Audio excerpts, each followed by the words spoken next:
If you run a WooCommerce store, knowing how to find your thank you page is essential because this is where customers land after completing their purchase.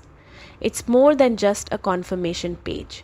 It's a great space to thank your customers, share offers, or encourage feedback. By default, WooCommerce automatically generates the thank you page URL. It usually looks like your website name followed by checkout and order received. This order received part is what identifies the thank you page within WooCommerce. To locate it from your dashboard, log into WordPress and open WooCommerce settings. Then head over to the Advanced tab. This section contains important page and endpoint settings. Under the Checkout Endpoints area, you'll see a field labeled Order Received. This confirms that your thank you page is active and correctly linked.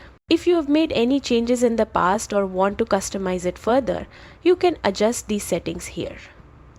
Many store owners also use this page strategically, for example, by adding post-purchase messages, order tracking details, or links to customer support.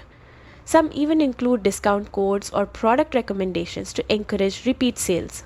Once you're done customizing, always run a quick test order to make sure everything looks and functions perfectly before making it live. And that's all it takes to find and optimize your WooCommerce thank you page, turning a simple confirmation into a meaningful part of your customer experience.